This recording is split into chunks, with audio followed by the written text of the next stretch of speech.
அல்லேலூயா, அல்லேலூயா, அல்லேலூயா. ஒரு சிறிது நேரம் கூட நம்ம வீணாக்காம நேரடியாக தேவனுடைய வார்த்தைக்குள்ள போகலாம். இந்த வருடத்தின் வாக்குத்தத்தம் தான் தேவன் அன்பான குடும்பத்துக்கு தேவனுடைய வார்த்தையா இன்று கொடுக்க போறார். ஆனா நான் நினைச்சேன் முழுமையாக இன்னைக்கு தேவனுடைய வார்த்தை கொடுத்துடலாம்னு நினைச்சேன். ஆனால் தேவனுடைய வார்த்தைய தெள்ள தெளிவாக நம்ம தியானிச்சாதான் புரியும். வேக வேகமா போனா அது ஏதோ கடமைக்காக நம்ம படிக்கிற மாதிரி இருக்கும். அதனால தேவன் உங்களுக்கு தந்த வாக்குத்தத்தம், கர்த்தராகிய நான் அதை காப்பாற்றி அடிக்கடிக்கு அதற்கு தண்ணீர் பாய்ச்சி ஒருவரும் சேதப்படுத்தாதபடிக்கு இரவும் பகலுமாக காத்துக் கொள்வேன். அவர் கண்டிப்பாக அன்பான குடும்பத்தை காப்பாற்றுவார், தண்ணீர் பாய்ச்சுவார், காத்துக் கொள்வார். இன்னைக்கு நம்ம தேவன் எவ்வாறு காப்பாற்றுவார் அப்படின்னு நம்ம பார்க்க போறோம். அது பாகம் 1. அடுத்த மாதம் பாகம் 2 தண்ணீர் பாய்ச்சுவார், அதற்கு அடுத்த மாதம் காத்துக் கொள்வார். நம்ம நேரடியாக தேவனுடைய வார்த்தைக்குள்ள நம்ம போகலாம். எடுத்து வாசிங்க. எசேக்கியா 27:3. கர்த்தராகிய நான் அதை காப்பாற்றி அடிக்கடிக்கு எனக்கு தண்ணீர் பாய்ச்சி ஒருவரும் சேதப்படுத்தாதபடிக்கு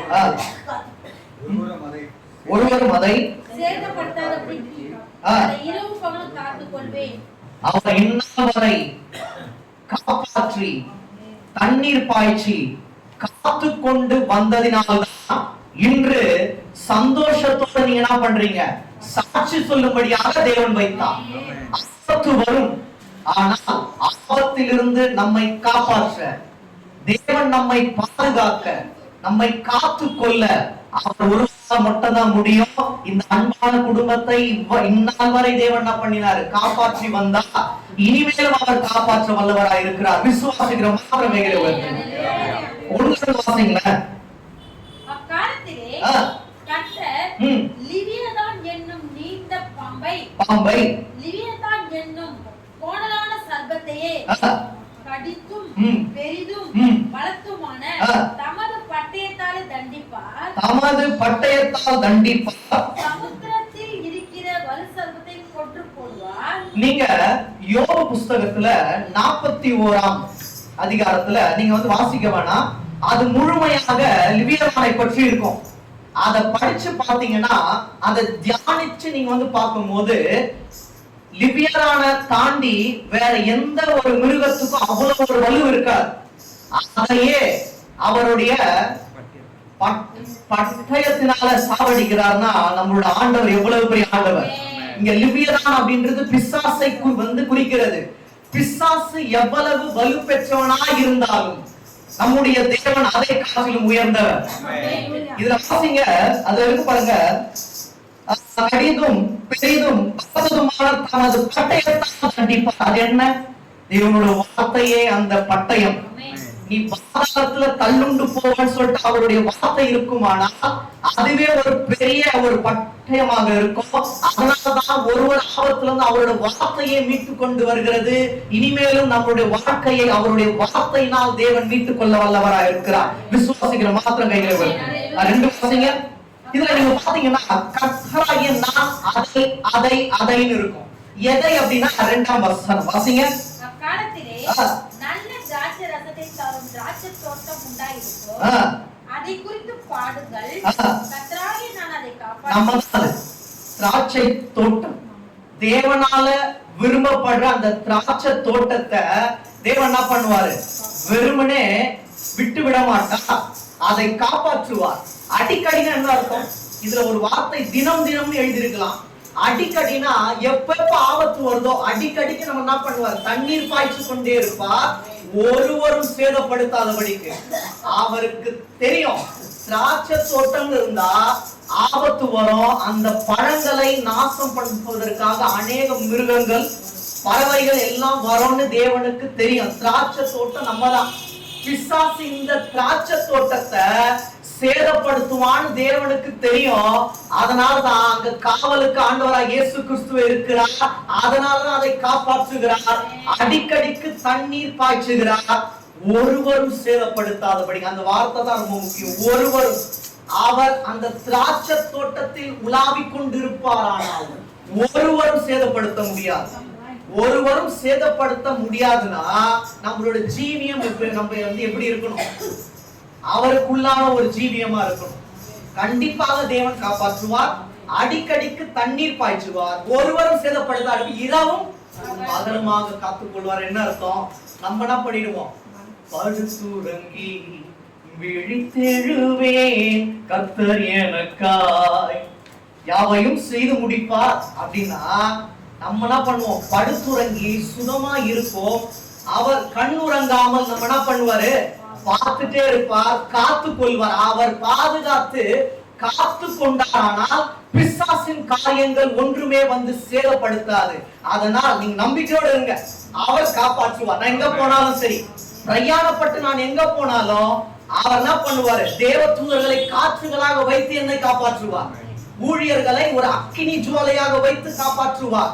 அவர் காப்பாற்றி அடிக்கடிக்கு தண்ணீர் பாய்ச்சி ஒருவரும் சேதப்படுத்தாதபடிக்கு இரவும் பகலுமாக காத்துக் கொள்வார். இன்னும் கூட நம்ம எடுத்து வந்து வாசிக்கலாம். 2 தீமோத்தேயு 4:18.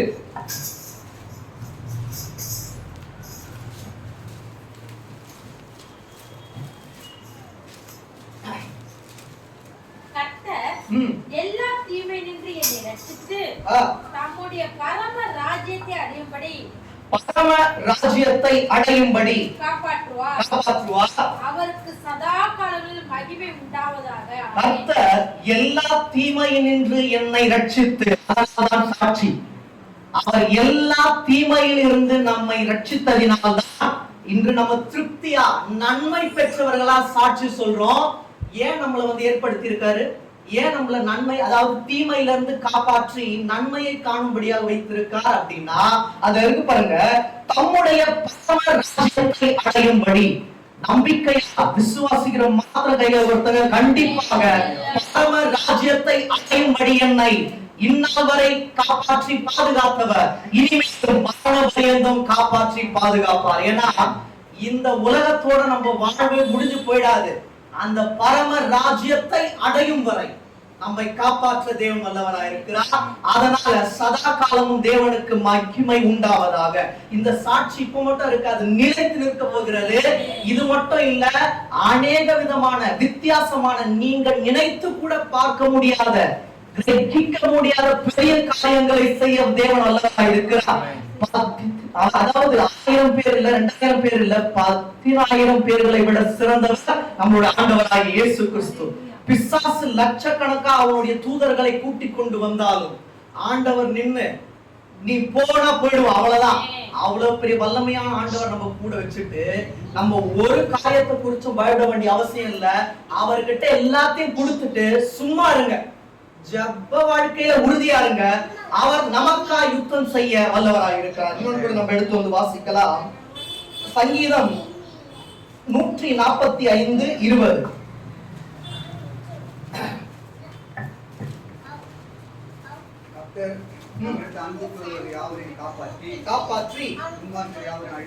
துன்மார்க்கர் யாவரையும் அழிப்பார். இது ஏதோ நம்மளுடைய சுயமாய் எழுதப்படல. அங்க தேவன் வாக்குத்தத்தம் என்ன பண்ணியிருக்கார், கொடுத்திருக்காரு. அப்படி வாசிங்க.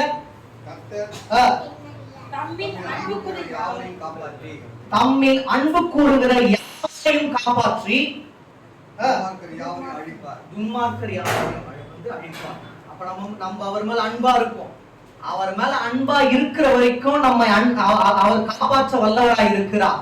அந்த அன்புதான் இந்நாள் வரை தாங்கி கொண்டு வருகிறது. அவர் நம்மேல் வைத்த அன்பு, நாம் அவர் மேல் வைத்த அன்புதான் இந்நாள் வரை காப்பாற்றி கொண்டு வந்தது, இனிமேலும் காப்பாற்றும். கீழே வாசிங்க. துன்மார்க்கர் யாவரையும் அழிப்பார். ஒரு குறிப்பிட்ட ஆளை மட்டும் கிடையாது. துன்மார்க்கமாய் நமக்கு விரோதமாய் எழும்புகிற எல்லா ஒரு துன்மார்க்கரையும் தேவன் அழிப்பார். நாமோ தேவனால் காப்பாற்றப்பட்ட குடும்பங்களாய் இருப்போம். இன்னும் கூட நம்ம எடுத்து வந்து வாசிக்கலாம். அதே சங்கீதம் 139:13.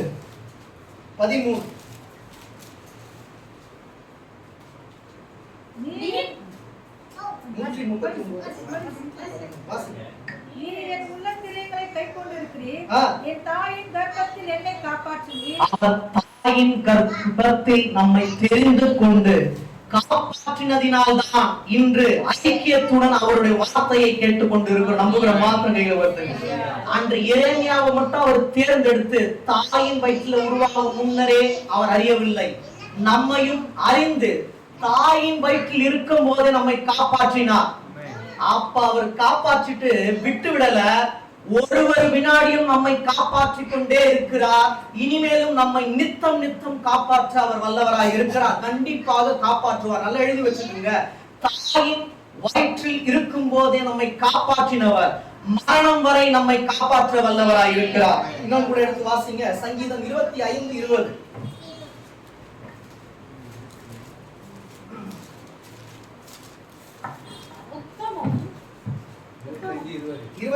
ஆத்துமாவை காப்பாற்றி என்னை விடுவியும், நான் வெட்கப்பட்டு போகாதபடி செய்யும் உம்மை நம்பி இருக்கிறேன்.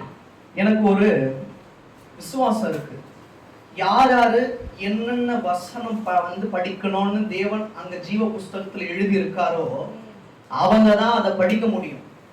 நம்ம ஏதோ இதற்கு முன்பதாகவே இவங்க இததான் படிக்கணும்னு சொல்லிட்டு எழுதப்படல. நீங்க அந்த வசனத்தை படிச்சீங்கன்னா அது உங்களுக்கான வாக்குத்தத்தம். இந்த வசனத்தை இவங்க படிச்சாங்கன்னா அது இவங்களுக்கும் இவங்க இருதயத்தில் கேட்டுக்கொண்டிருக்கிற அந்த தேவனுடைய விண்ணப்பத்திற்கும் தேவன் தரக்கூடிய வார்த்தை. மறுபடியும் படிங்க, உள்ளத்தின் ஆழத்துல படிங்க. கண்டிப்பா காப்பாற்றுவார்.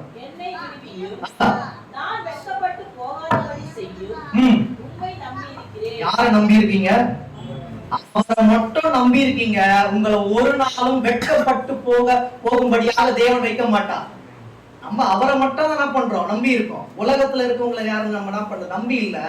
அவரை மட்டும் நீங்கள் நம்பி இருப்பீர்களானால் கண்டிப்பாக ஒரு நாள் உங்களை வெட்கத்துக்குள்ளாக தேவன் நடத்த மாட்டார். நீங்க அனைவருக்கும் ஒரு சாட்சியா இருப்பீங்க. கண்டிப்பாக உங்களுடைய சிறையிருப்பை தேவன் மாற்ற வல்லவராக இருக்கிறார். என் ஆத்துமாவை காப்பாற்றி என்னை விடுவியும். அவர் காப்பாற்றி அவ்வாறு உங்களை விட்டு விடுகிற தேவன் அல்ல, உங்களை விடுவிக்கிற தேவன். உங்களை காப்பாற்றி விடுவிச்சுட்டு எப்படியா உங்களை ஒரு இடத்துல கூட வெட்கப்படும்படியாக தேவன் வைக்க மாட்டார். உங்களுடைய நம்பிக்கை எல்லாம் அவர் மேல் இருக்கிறது. அதனால் உங்களுடைய நம்பிக்கை ஒரு நாள் வீண் போகாது. இன்னும் கூட எடுத்து சங்கீதம் 37:10 வாசிங்க. 37.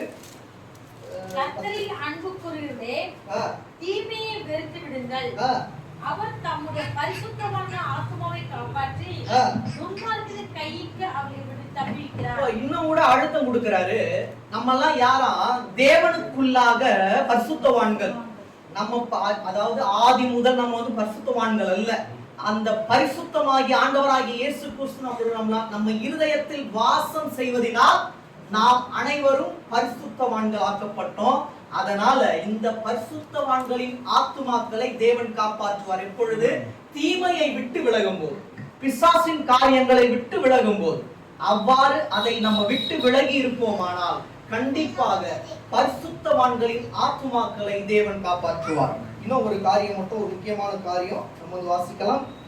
சகரியா 12:8 வாசிங்க. சகரியா 12:8. பக்கம் 1103.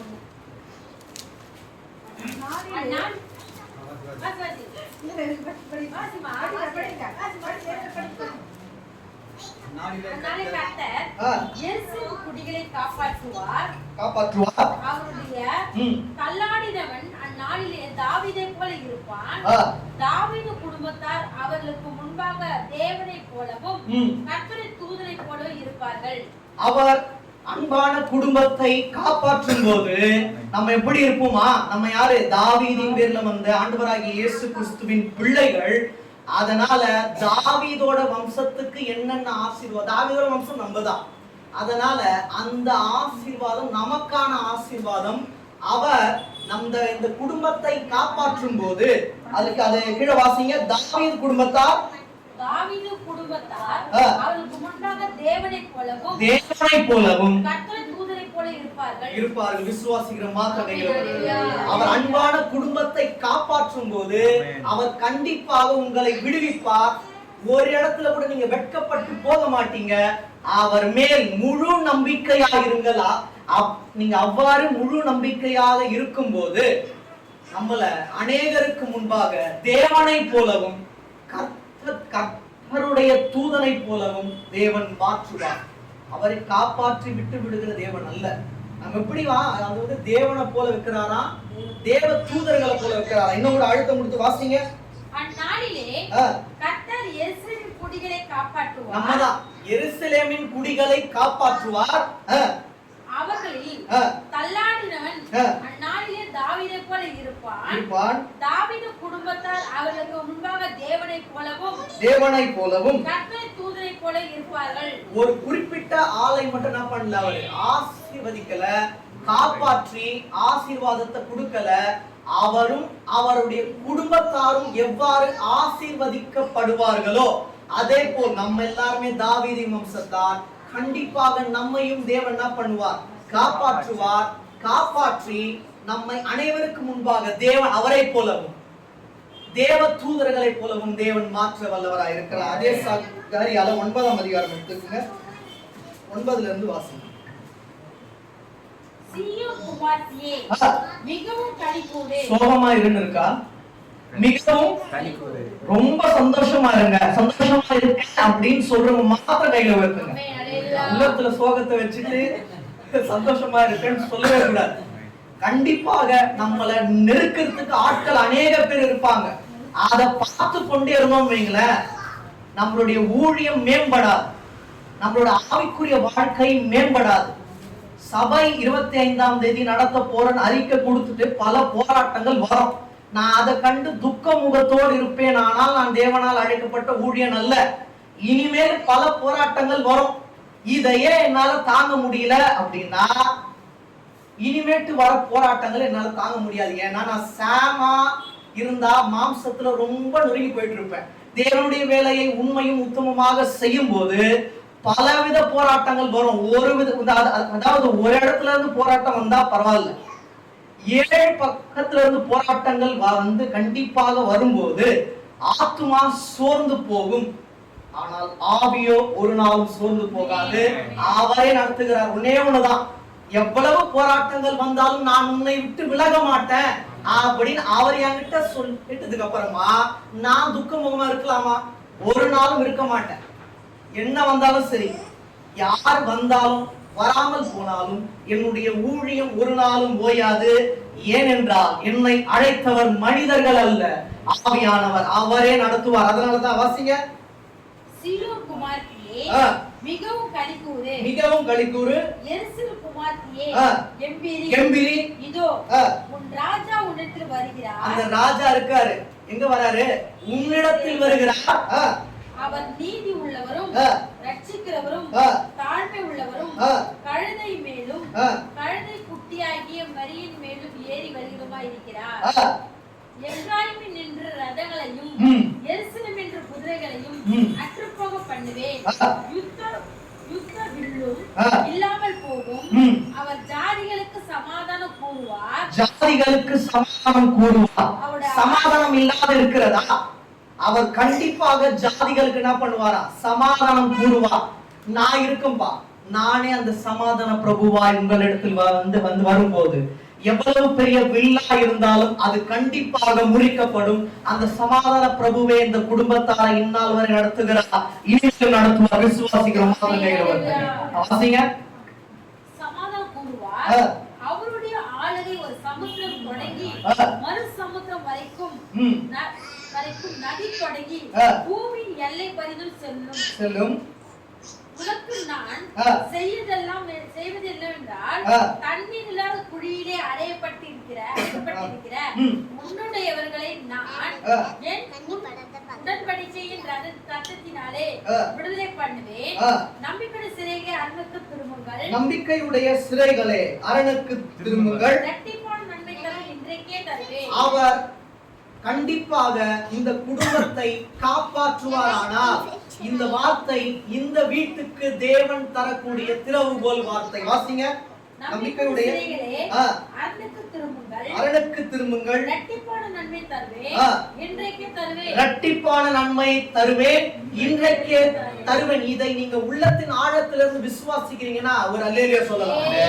கண்டிப்பா நம்பிக்கையுடைய சிறைகளே அரணுக்கு திரும்புங்கள். எது நம்மளுடைய அரண் எது? ஆண்டவராகிய இயேசு கிறிஸ்து. அரணுக்கு நீங்கள் திரும்பும் போது கண்டிப்பாக இரட்டிப்பான நன்மையை தருவேன் அப்படின்றாரு. இன்றைக்கே தருவேன். 14 வரைக்கும் வாசிங்க. நான் என்னவென்று எனக்கென்று யூதாவை நானேற்றி எப்ராயிமிலே வில்லை நிரப்பி சீயோனே உன் புத்திரனை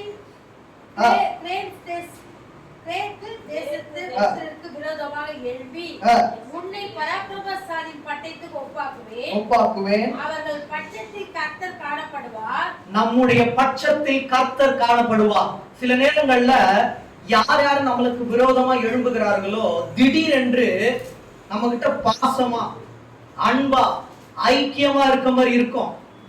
நம்ம வந்து நினைச்சிட்டு இருப்போம் ஏதோ நம்ம உயர்ந்துட்டோம் அப்படின்னு சொல்லிட்டு வராங்க. ஆனா அது நம்ம பண்ற காரியம் அல்ல.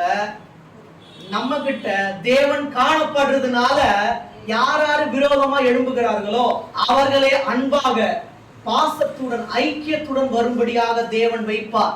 நீங்க புரிஞ்சு கொள்ள முடியாது. ஆனா ஒரே பதில், அவர் உங்க மூலியமா உங்க கூட இருந்து காணப்படுறதுனால உங்களுக்கு விரோதமா உங்களை யாராரு தள்ளி விட்டார்களோ உங்களை சேர்த்துக் கொள்ளும்படியாக வருவார்கள். தேவன் காணப்படுகிறதினால். வாசிங்க. அவர்கள் பட்சத்தில் கர்த்தர் காணப்படுவார். அவருடைய அம்பு மின்னலை போல புறப்படும். நீங்க சொல்ற ஒரு வார்த்தைகளும் அம்பு போல மின்னலை போல புறப்படும்படியாக தேவன் வைப்பார். ஏனென்றால் தேவனே, அதாவது உங்களுடைய வார்த்தை என்ன பண்ணுவாரு, நீங்க சொல்றத மறைத்து அவர் இடைப்படுவார். அப்பொழுது அம்பு மின்னலை போல புறப்படும். ஆண்டவர் எக்காலம் முதி தென் திசை சுழல் காற்றோடு கூட நடந்து வருவார். அடுத்து அந்த அடுத்த வசனம் மட்டும் வாசிங்க. கர்த்தர் அவரை காப்பாற்றுவார். அவர்கள் பட்சித்து கவன் கட்டளால் கீழ்ப்படுத்திக் கொள்வார்கள். சேனைகளின் கர்த்தர் அவர்களை காப்பாற்றுவார். பாத்தீங்களா எவ்வளவு நன்மைகள்லாம் கொடுத்துட்டு அவர் காணப்படுவார். அவர் உங்களிடத்தில் காணப்படும் போது இந்த குடும்பத்தை நம்மை அவரே காப்பாற்றுவார். அதனால சேனைகளின் கர்த்தர், திரளான சேனைகளின் கர்த்தர் நம்மை காப்பாற்ற வல்லவராக இருக்கிறார். கீழே வாசிங்க. அவர்கள் குடித்து களிப்பினால் ஆட்பரிப்பார்கள். வான பாத்திரங்களைப் போலவும் பலிபீடத்தின் கோடிகளைப் போலவும் நிறைந்திருப்பார்கள். பலிபீடத்தின் கோடிகளைப் போல நிறைந்திருப்பார்கள் என்ன அர்த்தம்? இப்ப மட்டும் என்ன பண்ண மாட்டேன், உங்களை காப்பாற்ற மாட்டேன். நீங்கள் கோடிகளாய் பெருகும் போதும் தலைமுறை தலைமுறையுமாக தேவன் நம்மை காப்பாற்ற வல்லவராய் இருக்கிறார். விசுவாசிக்கிற மாத்திரம் இதுல நீங்க பாருங்க, இதுல 12ஆம் வசனமும் 15ஆம் வசனமும் இந்த குடும்பத்துக்கு தேவன் தரக்கூடிய திறவுகோல் வசனம். அதுல ரொம்ப ரொம்ப முக்கியமானது 12ஆம் வசனம் தான். அதை வாசிச்சுட்டு இதை வாசிங்க, உங்களுக்கு இன்னுமாக உங்களுக்கு புரிய. வாசிங்க. நம்பிக்கையுடைய சிறைகளே அரணுக்கு திரும்புங்கள், இரட்டிப்பான நன்மை தருவேன், இன்றைக்கே தருவேன். நம்பிக்கையுடைய சிறைகளே அரணுக்கு திரும்புங்கள். இத நீங்க வச்சுக்கோங்க. இப்ப 15ல அந்த மேல் பாகம், கர்த்தர் அவரை காப்பாற்றுவார். பயப்படாம நீங்க வாங்க, நீங்க இந்த அரணுக்கு வாங்க. என காப்பாற்ற தூதரையோ வேற யாரையோ அவர் அனுப்ப போறதல்ல, சேனைகளின் கர்த்தரை காப்பாற்றுவார். இடையில எவ்வளவு போராட்டங்கள் வந்தாலும், எவ்வாறு மோசேயை கொண்டு தேவன் அவர்களை அழகாய் நடத்தி கொண்டு வந்தாரோ இந்த அன்பான குடும்பத்தையும் கண்டிப்பாக நடத்துவார். ரெட்டிப்பான நன்மைனா ரெட்டிப்பான நன்மைதான். அது இன்றைக்கு அந்த வார்த்தை ரொம்ப முக்கியமான, ரெட்டிப்பான நன்மை தருவேன் அப்படின்னு அவர் என்ன பண்ணிருக்கலாம், விட்டுட்டு இருக்கலாம். ரெட்டிப்பான நன்மையை தருவேன், இன்றைக்கே தருவேன். அவர் வாக்குத்தத்தம் கொடுத்தாருன்னா தெல்ல தெளிவாக இருக்கும். இதுதான் வாக்குத்தத்தம். அவர் வாக்குறுதி எப்படி இருக்கும்னா இப்படிதான் இருக்கும். ஒரு உறுதியா கொடுத்துட்டாருன்னா அந்த உறுதி நித்தம் நித்தமுமாக என்ன பண்ணும், நம்மளுடைய குடும்பத்தை ஆட்கொள்ளும். அவரே கண்டிப்பாக இந்த வாக்கின்படியே நம்முடைய குடும்பத்தை அழகாய் வந்து நடத்துவார். நீங்களும் அநேகருக்கு சாட்சிகளாக மாறுவீர்கள். விசுவாசிக்கிற மாத்திரம் கையில் வரும். இப்போ வாங்க ஏசாயா 27:3.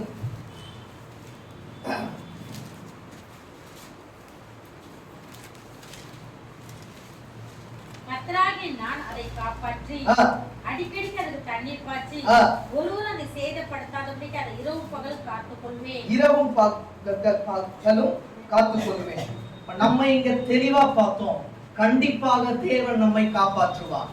அவர் அவ்வாறு காப்பாற்றும் போது தீமையினால் அல்ல. எரேமியா 31:14 வாசிங்க. இன்னும் 2 காரியம் இருக்கு. அவர் அடிக்கடிக்கு தண்ணீர் பாய்ச்சுவார், ஒருவரும் சேதப்படுத்தாதபடிக்கு இரவும் பகலும் காத்துக்கொள்வார். அடுத்த மாதம் தண்ணீர் பாய்ச்சுவார். தேவன் உங்களை எப்படி நடத்த போறான்னு எனக்கு தெரியல. வாசிங்க.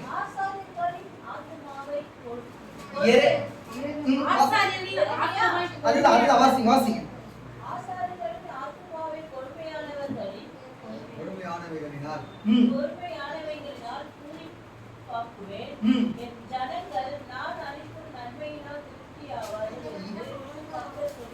யார் சொல்றதா? கர்த்தர் சொல்றார். என் ஜனங்கள் நான் அளிக்கும் நன்மையினால் திருப்தி ஆவார்கள். எப்பொழுது? எப்பவுமே தேவன் ஒரு வாக்குத்தத்தம் கொடுத்தார்னா, அது ஒரு வாக்குத்தத்தமா இருந்தாலும் 2 வாக்குத்தத்தமா இருந்தாலும் அது தேவனால் உண்டாயிருந்தா இணைக்கப்பட்ட வாக்குத்தத்தமா இருக்கும். ஒரு எடுத்துக்காட்டாக இந்த ஏசாயா 27:3 தேவன் எனக்கு கொடுத்த வாக்குத்தத்தமா. இந்த எரேமியா இப்ப நீங்க வாசிச்சீங்கல்ல, அது அன்பான ஊழியருக்கு கொடுத்தா அது எவ்வாறு இணைக்கப்பட்டு இருக்கிறது நான் சொல்லிட்டு முடிக்கிறேன். கர்த்தராகிய நான் அதை காப்பாற்றி அடிக்கடிக்கு தண்ணீர் பாய்ச்சி ஒருவரும் சேதப்படுத்தாதபடிக்கு இரவும் பகலும் காத்துக்கொள்வேன். அவ்வாறு தேவன் காப்பாற்றும் போது, தண்ணீர் பாய்ச்சும் போது, அவர் அழகாய் காத்துக்கொள்ளும் போது என் ஜனங்கள் நான் அளிக்கும் நன்மையினால் திருப்தி ஆவார்கள் என்று ஆண்டவராகிய இயேசு கிறிஸ்து சொல்றார். கண்களை மூடலாம். அன்பின்